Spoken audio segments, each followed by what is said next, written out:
Hello guys, welcome back again. आज हम discussion करने वाले हैं यहाँ पे टाइप ऑफ स्पेसिफिकेशंस। दो तरह से हम डिस्कशन करेंगे। बेसिकली तीन तरीके से आप स्पेसिफिकेशन देख सकते हैं: ऑटोनोमस, कंडीशनल और सिंथेटिकल स्पेसिफिकेशन। थर्ड टाइप हम यहाँ पे डिस्कशन नहीं करने वाले हैं। हम दोनों मोस्ट इम्पॉर्टेंट जो स्पेसिफिकेशन है इसका डिस्कशन करेंगे। मोस्टली CSIR नेट के लिए बहुत रेलेवेंट टॉपिक हो जाता है। तो सबसे पहले हम बात करते हैं, शुरू करने से पहले, स्टेज ऑफ कमिटमेंट। सेल के कमिटमेंट में जो स्टेजेस आते हैं उसकी चर्चा करें तो आप दो तरीके से कमिटमेंट देख सकते हैं। एक होता है स्पेसिफिकेशन, दूसरा होता है डिटर्मिनेशन। स्पेसिफिकेशन में कोई भी सेल रिवर्ट हो सकती है, उसका जो फेट होता है, उसका जो फेट या फिर यानी बोल सकते हो लक्ष्य होता है, वो डिसाइड नहीं होता है। लेकिन डिटर्मिनेशन में एक सेल का डिटर्मिनेशन हो चुका होता है या फिर उसका कमिटमेंट कंप्लीट हो चुका होता है। उसे कोई भी कार्य जो करना होता है वो वहाँ पे स्पेसिफाई हो जाता है। जैसे ये एग्जांपल लें यहाँ पे हम, तो मान लीजिए अनडिफरेंशिएट सेल्स है, वो डिवाइडेशन करेगी और उसके बाद में एक सेल बनाती है स्पेसिफिकेशन के द्वारा, जैसे आप बोलते हो स्पेसिफाई सेल्स। तो वो जो स्पेसिफाइड सेल्स तक जो डिवीजन हुए हैं, इस डिवीजन को मैंने यहाँ पे एरो के द्वारा रिवर्ट करके बताया हुआ है, यानी कि इस डिवीजन को रिवर्ट करके आप वापस से अनडिफरेंशिएट सेल बना सकते हैं। लेकिन एक बार स्पेसिफाइड सेल्स डिटर्मिनेट होके डिटर्मिनाइज सेल्स या फिर डिफरेंशिएट सेल्स बना देगी, उसके बाद में आप उसे रिवर्ट नहीं कर सकते हैं। ठीक है, तो यहाँ पे आप देख सकते हैं मैंने स्पेसिफिकेशंस पे कमिटमेंट को कम बताया हुआ है, लेकिन डिटर्मिनेशन के बाद में कमिटमेंट यहाँ पे बहुत बढ़ गया है। यानी कि डिटर्मिनेटेड सेल्स का जो फेट होगा वो वहाँ पे फिक्स हो जाएगा और वो डिफरेंटिएट सेल हो जाएगी, पूर्ण रूप से विभेदित। उसे एक टास्क मिल चुका होगा और उसे ही वो कंप्लीट करेगी। लेकिन स्पेसिफाई सेल्स है वो अभी कैसी नहीं है, उसका जो फेट है अभी डिसाइड नहीं है। आप उसे रिवर्स करके वापस से अनडिफरेंशिएट सेल्स बना सकते हैं।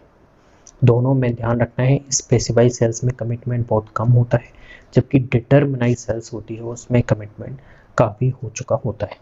तो इसी के आधार पे हम देखते हैं सबसे पहला स्पेसिफिकेशन, ऑटोनोमस स्पेसिफिकेशन। तो इसमें आप देख सकते हैं cell develop only according to early fate. इसमें जो भी उसका फेट होता है उसी के अकॉर्डिंग सेल डिवाइड करेगी या फिर उसके जो ब्लास्टोमियर हैं वो डिवाइड करेंगे और अपना फेट को कंप्लीट करते हैं। It is called as mosaic development. ठीक है, तो मोज़ेक डेवलपमेंट भी कहते हैं, इसे याद रखना। ठीक है, because each blastomere contains specific positional information in their protein और जीन्स। ठीक है, तो ये अपने हर कोशिका में, जैसे मान लीजिए ये कोशिका है आपकी और इसमें आने वाली ये ब्लास्टोमियर है, तो हर ब्लास्टोमियर के पास में प्रोटीन या जीन के रूप में उसका जो फेट है वो डिसाइड है। अगर उसे हेयर बनाना है तो वो हेयर के प्रोटीन या जीन्स उसमें ऑलरेडी हैं, अपने पोजीशंस पे हैं और वो अपना काम कंप्लीट करेंगे क्योंकि उनमें कमिटमेंट हाई है। It can be seen in invertebrate and C elegans. तो ये इनवर्टिब्रेट जिनमें वर्टिब्रेट कॉलम नहीं होता है उनमें मोस्टली देखने को मिलता है आपको ऑटोनोमस। यानी कि ऑटो नाम से पता चल रहा है ये अपने आप में मस्कुल है, इन्हें आसपास की सेल्स के मॉर्फोजन ग्रेडियंट से कोई फर्क नहीं पड़ने वाला है। ये अपना फेट जो दिया हुआ है उसे कंप्लीट करके ही मानती है। ठीक है, तो आपको याद रखना है ऑटोनोमस, यानी कि इन्हें अपने से मतलब है, अपने तक सीमित है, जो इन्हें फेट दिया हुआ वो ही कंप्लीट करेंगे, अपनी पड़ोसी की सेल से उन्हें कोई फर्क नहीं पड़ता है। अब देखिए, अब यहाँ पे एक मैंने एक्सपेरिमेंट दिया हुआ है, मोस्टली क्वेश्चन इन्हीं से पूछते हैं। जैसे ये आपके पास में कोई सेल है और सेल हम कैसे लेते हैं, जो भी एम्ब्रियो होता है, जायगोट होता है, वो पहले 8 सेल की स्टेज बनाएगा, मोरूला, ब्लास्टूला, ग्लेस्टूला, उसके बाद में 32 कोशिकाएं, 64 कोशिकीय अवस्था आगे बढ़ती जाती हैं। तो यहाँ पे हम जो एक्सपेरिमेंट कर रहे हैं हम वो अर्ली स्टेज की सेल्स लेते हैं, अर्ली स्टेज का एम्ब्रियो लेते हैं। तो यहाँ पे आप जो छोटी छोटी कोशिकाएं देख रहे हैं इन्हें हम बोलते हैं ब्लास्टोमियर। ठीक है, तो ये सारी ब्लास्टोमियर क्या बना रहे हैं, हेयर फॉर्म कर रहे हैं। ठीक है, हेयर फॉर्मिंग सेल्स या फिर हेयर फॉर्मिंग ब्लास्टोमियर है। इन्हें हमने ट्रांसप्लांट किया है किसमें, इस वाली सेल में या फिर इस वाले ब्लास्टोमियर्स में जिनका फेट है स्किन बनाना। ठीक है, हमने यहाँ से कुछ ब्लास्टोमेर लिए हैं और इसमें डाल दिए हैं, और यहाँ की सेल के ब्लास्टोमेर क्या बना रहे हैं, स्किन बना रहे हैं।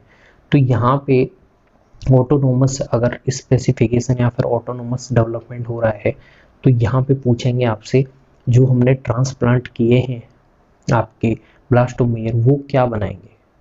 अब यहाँ पे देखिए मैंने बताया था ऑटोनोमस में किसी भी ब्लास्टोमेर को आसपास वालों से कोई फर्क नहीं पड़ता है, उनका जो फेट है वो कंप्लीट करके ही मानते हैं। तो इनका फेट क्या था, हेयर फॉर्म का निर्माण करना। तो अब की बार भी ये हेयर का फॉर्मेशन करेंगे, इन्हें कोई फर्क नहीं पड़ता इनके पास में स्किन फॉर्मिंग सेल्स है। तो ऐसा नहीं है कि स्किन फॉर्मिंग सेल से ये ग्रेडियंट लेके स्किन बनाने लग जाएंगे, ये अपना फेट कंप्लीट करते हैं क्योंकि ये ऑटोनोमस है।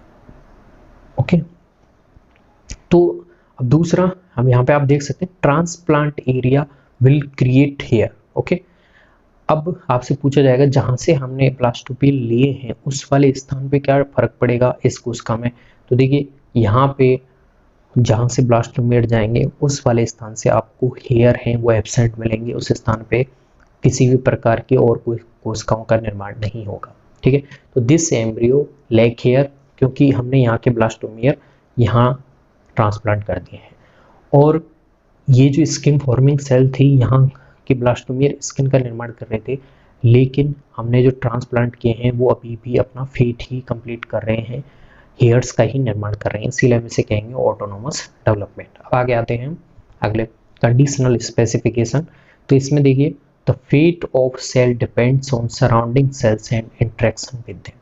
तो ऑटोनोमस अगर आपको याद है, ऑटो यानी कि अपने आप में मस्कुल, लेकिन कंडीशनल में कंडीशन पर डिपेंड होगा, अपने आप में मस्कुल नहीं होंगे, अपने आसपास की सेल्स के मॉर्फोसन ग्रेडियंट के अकॉर्डिंग काम करते हैं। अगर आसपास की कोशिकाएं हेयर्स का निर्माण कर रही हैं तो आसपास की किसी भी कोशिका को वो इंग्रेडिएंट पहुंचा के उसे बाध्य कर सकती हैं कि आपको भी ये फेट कंप्लीट करना है।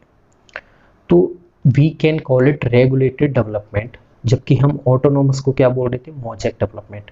तो यहाँ पे morphogen gradient also involve in this. Example है इसके जैसे all vertebrate and few invertebrate.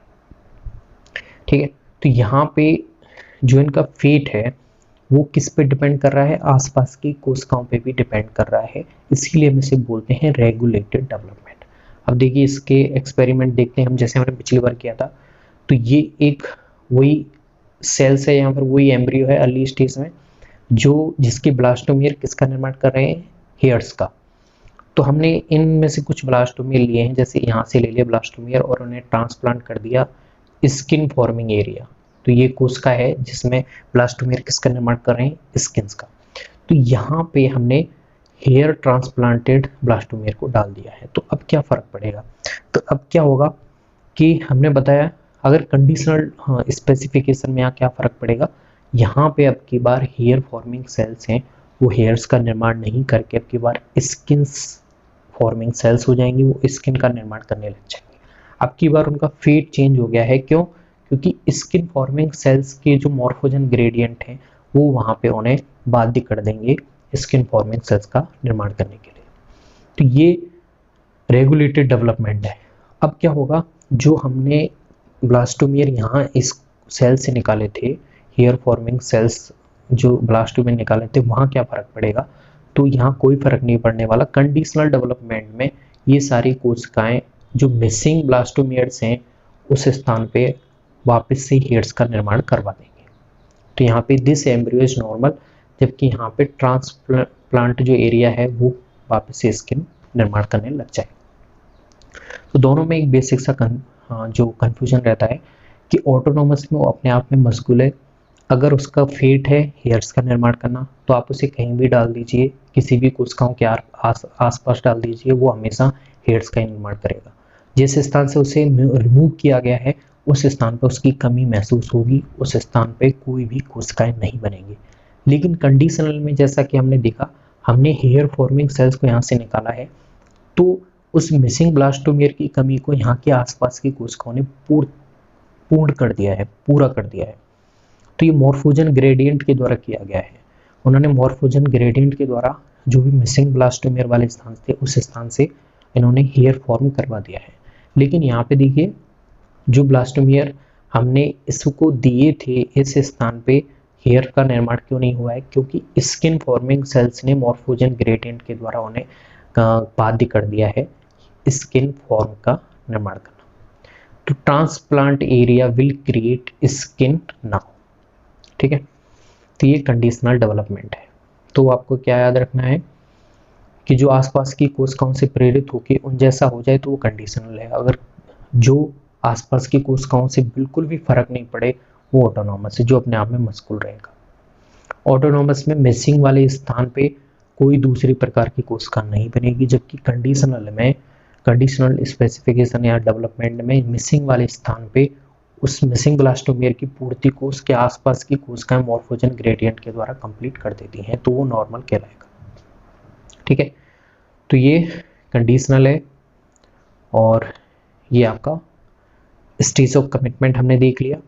अगर स्पेसिफाई सेल्स है वो रिवर्ट होकर अनडिफरेंशिएटेड सेल बना सकती है, लेकिन एक जो डिटर्मिनेट सेल है वो वापस से रिवर्ट नहीं होगी, उसका फेट डिसाइड है, वहाँ पे उसका कमिटमेंट ज़्यादा है, जबकि स्पेसिफाई सेल से उसका कमिटमेंट अभी कम है।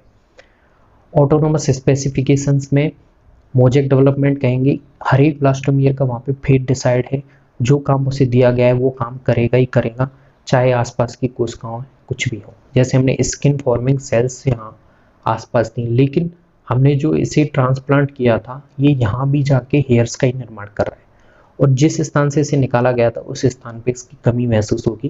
तो दिस एम्ब्रियो लैक हेयर, यहाँ उसकी इस स्थान पे हेयर्स की कमी महसूस होगी।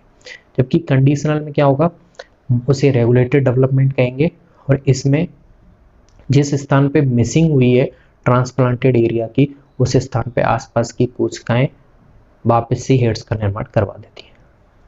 लेकिन जिस स्थान पे से ट्रांसप्लांट किया है उस स्थान पे डेवलपमेंट तो आसपास की कोशिकाओं के मॉर्फोजन ग्रेडियंट के अकॉर्डिंग होगा, तो इसे कंडीशनल डेवलपमेंट कहते हैं। इसके एग्जाम पर आप कर सकते हैं क्वेश्चन जो कि डायरेक्टली पूछे जाते हैं कि इस प्रकार की कोशिकाओं को यहाँ ट्रांसप्लांट कर देंगे तो कंडीशनल स्पेसिफिकेशन को ध्यान में रखते हुए क्या चेंजेस आएंगे, इस तरह से क्वेश्चन आते हैं डायरेक्ट में। तो आई होप गाइज ये दोनों स्पेसिफिकेशन आपको अच्छे से समझ में आएंगे। If you any problem then comment down below. आगे हम और भी डेवलपमेंट बायो से रिलेटेड यहाँ पे कई अन्य सारे टॉपिक से रिलेटेड बात करते रहेंगे। थैंक्स।